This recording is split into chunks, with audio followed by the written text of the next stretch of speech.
Pastor, o senhor volta e informa que eu vou estar trazendo as...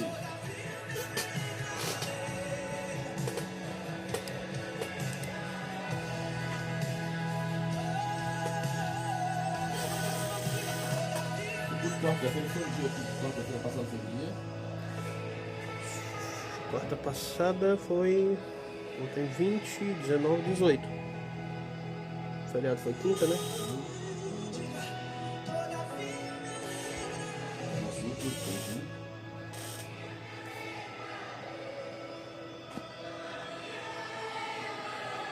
A Fabiola ela é técnica em enfermagem, né? Não, a Fabiola é terapeuta ocupacional. Terapeuta, né? Programa Luz da Vida, apresentando o pastor Enéas Fernandes.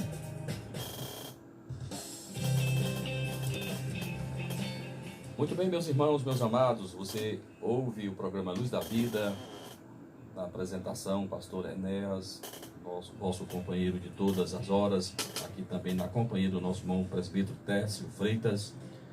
E como nós dissemos no nosso programa, esse é um programa de conscientização, de orientação, de comunicação. Os irmãos sabem como nós primamos pela comunicação, uma boa comunicação clara, onde não paire nenhuma dúvida nas nossas decisões e nos nossos atos. E no nosso último culto em nossa igreja, na quarta-feira passada, dia 18 de março, nós aproveitamos o momento quando não tínhamos ainda a proibição para suspender os nossos trabalhos em nossa igreja. Nós aproveitamos a oportunidade e nós convidamos um dos nossos membros da nossa igreja, a nossa irmã Fabiola, que é terapeuta ocupacional, e como ela também havia participado de uma reunião importante aqui a nível de Secretaria de Saúde aqui em Nova Russas, a nossa irmã nos ajudou com informações muito importantes para aqueles que estavam conosco no nosso culto de quarta-feira última, né? Informações importantes de como nós nos prevenirmos, o que é realmente esta enfermidade, que vírus é esse, né? E qual é exatamente o público que está em maior risco, né? Grau de risco. Então são informações importantes que nós não devemos esquecer a nossa dupla cidadania. Nós somos cidadãos dos céus, mas nós ainda estamos aqui na terra. E é dever nosso também estarmos cientes e conscientes desta realidade. Eu pediria ao presbítero irmão Tércio que fizesse aí um resumo a nível de recomendação que você que está me ouvindo nesse instante aí em sua casa, cuidados simples de higiene, de asepsia que você deve praticá-los e incluir em seu hábito diário normal a partir desses tempos de crise. E que você também possa não somente se resguardar, mas também proteger as outras pessoas. Irmão Tércio, tem uma palavra a este respeito nesse instante. Preste atenção, escute, que é importante. Muito bem, pastor, as recomendações que são trazidas, elas são basicamente as mesmas para todo mundo, né? Então a gente tem essas recomendações que elas inclusive estão disponíveis na internet para todo mundo, mas a gente...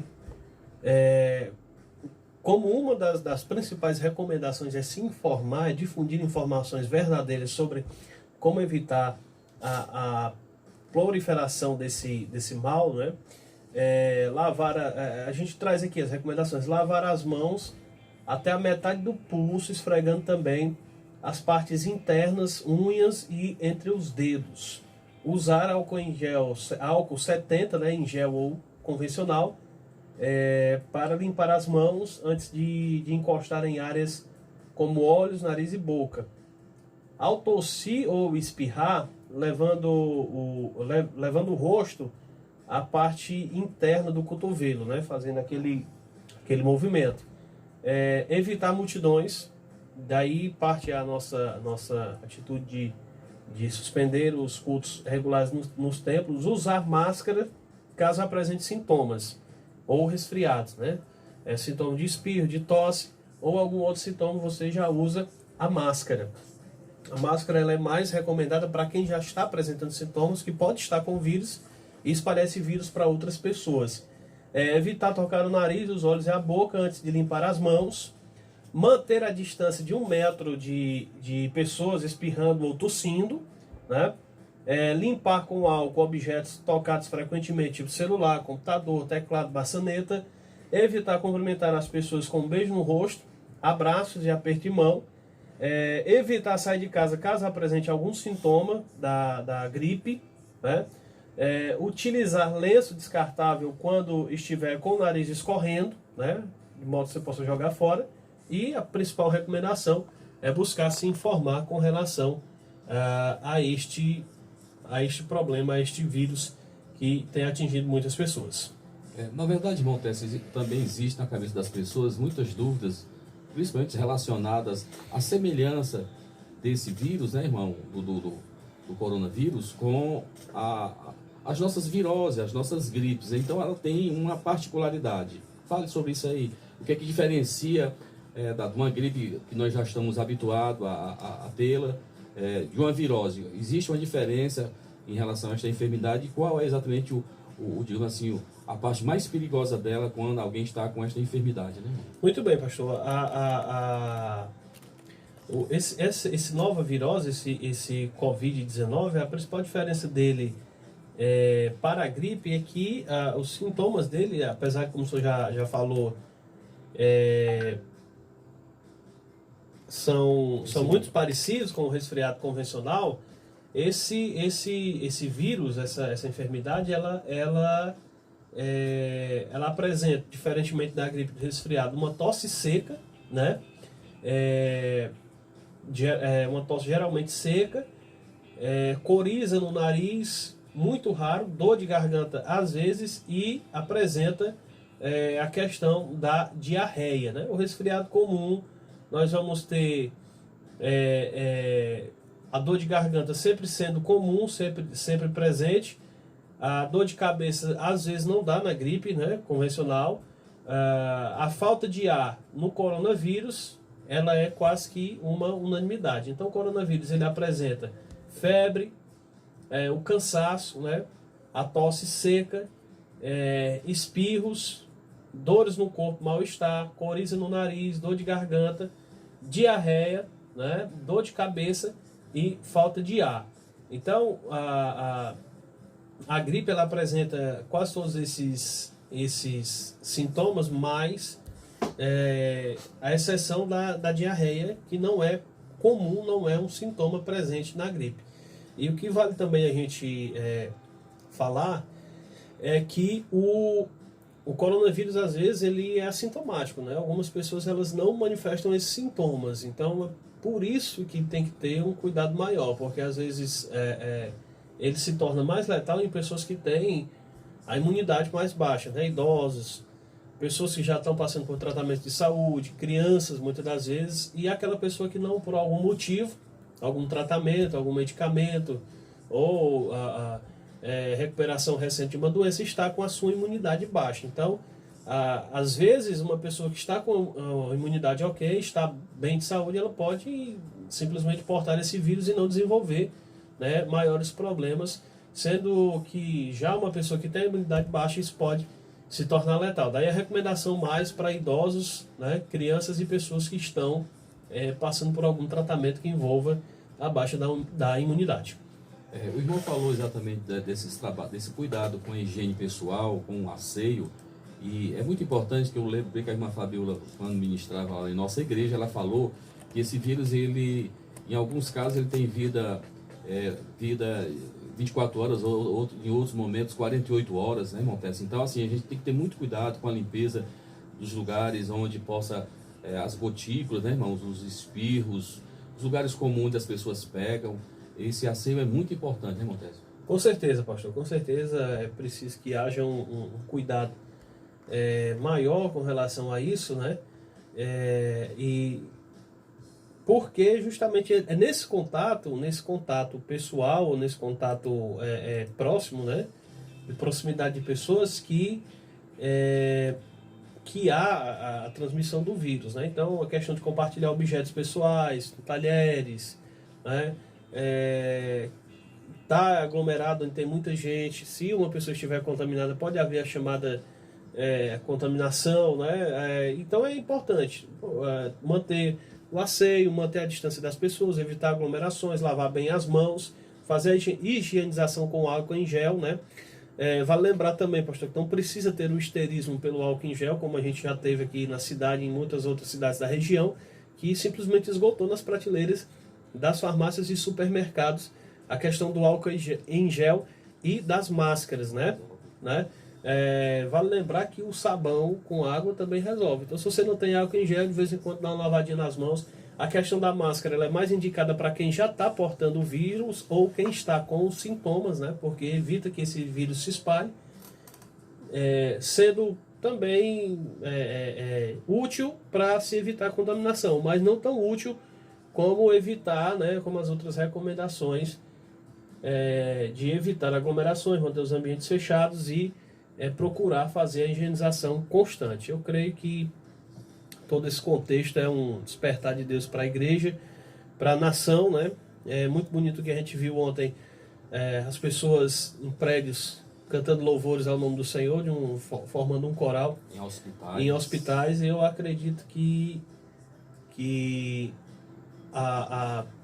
está sendo muito difundido o versículo de 2 Crônicas 7:14, né? Mas o caminho a gente sabe que é só esse. A presença de Deus é real, a mão de Deus é real, e o mesmo Deus da Bíblia Sagrada que ama é o Deus também que é justo. E não seria a pretensão humana que irá zombar e duvidar da presença, da existência de Deus. O Brasil, infelizmente, através de grupos políticos, através de grupos midiáticos e artísticos, o Brasil há muito tempo vem zombando da cara de Deus, né? Vem brincando com a cara de Deus. Não a igreja, mas muitas pessoas têm transformado o Brasil num local de zombaria, de escárnio ao nome do Senhor.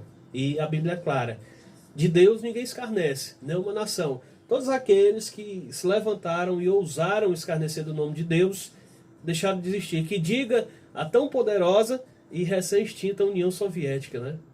Que era nada mais nada menos do que a maior potência, a segunda maior potência bélica e econômica do mundo, e acabou sucumbindo, não diante dos Estados Unidos. Os Estados Unidos foi apenas um instrumento, mas diante da mão e do nome poderoso do nosso Deus. Que o povo tenha consciência e se converta ao Senhor.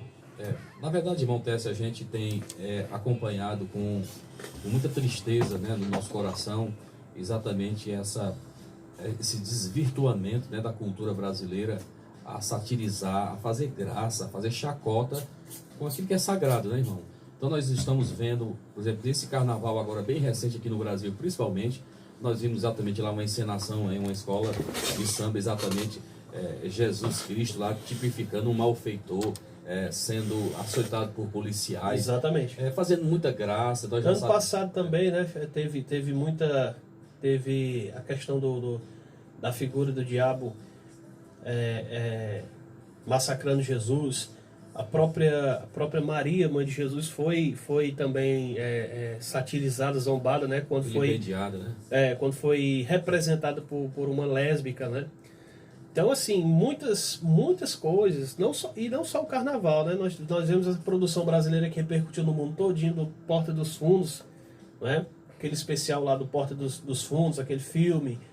A própria TV, né, a maior emissora de TV desse país aí, que também é constantemente zombando, escarnecendo o nome do Senhor, humoristas, cantores, né? Enfim, a cultura brasileira como um todo tem se voltado para fazer esse tipo de graça, esse tipo de escárnio com o nome do Senhor. E, infelizmente, as consequências virão e podem ter consequências muito maiores. E o velho continente, né, irmão Tess, como a gente sabe, o continente europeu, ali onde hoje nós já sabemos que é considerado como pós-cristão, né, irmãos? Ou seja, a maioria daquele povo se tornou ateus, né, irmãos? Ou seja, se afastaram realmente da fé, se tornaram realmente humanistas, né, materialistas, e desconhecem exatamente. E eu acredito mesmo que este seja uma triste lição que temos que passar, mas realmente Deus continua no controle. E a nossa palavra para os nossos irmãos é que você realmente que serve a Deus, que você realmente não se desespere. Nós estamos lendo na palavra de Deus, quando nós estamos exatamente lendo a palavra, nós estamos realmente sendo advertidos a todo momento de características, né, de sinais que indicam o retorno de Jesus. Você não pode achar que isso era uma coisa que estava muito longe de nós. Estamos realmente vivendo, irmão Técio, é uma realidade que nós desconhecíamos, né? Mas que ela já é realidade em muitas nações, das igrejas não poderem se reunirem, né? Um dos irmãos não poderem publicamente adorar ao Senhor. Você está vendo isso aqui agora, não imposto por uma ordem, digamos, por um decreto de um ímpio, né? Mas por conta de uma epidemia, de uma pandemia, né? Ou seja, por conta de uma enfermidade terrível, nós estamos impedidos agora de nos reunirmos na nossa igreja. E uma das coisas que eu sempre falava em nossa igreja às vezes, exatamente vendo a forma descuidada e relaxada como muitos iam para o templo, né? Iam para a casa de Deus, sem compromisso nenhum, achava que era um lugar de entretenimento, de diversão, não ia para adorar a Deus. Então é importante que você valorize agora, quando voltarmos a ter a nossa liberdade de ir aos nossos templos, aos nossos cultos, que você valorize isso, né? Porque é um momento importante, é um momento oportuno onde o povo de Deus adora coletivamente ao Senhor, e que a gente possa valorizar, que a gente possa aprender exatamente esta lição dos nossos irmãos chineses que não podem se reunir como nós nos reunimos em nações onde religiões como o islamismo e outras, né, proíbem exatamente a fé noutras crenças. Então nós estamos vivendo essa realidade que fica para nós exatamente este aprendizado. Concluindo caminhando para o nosso encerramento do nosso programa, irmão Técio, nós incentivamos os irmãos e nós até divulgamos aí no nosso WhatsApp. Depois do louvor, tá bom? Muito bem, então depois do louvor nós iremos ouvir uma canção e aí já estamos com as nossas últimas recomendações para os nossos irmãos que estão nos acompanhando nesse instante. Você escuta na Rádio Ceará. Programa Luz da Vida.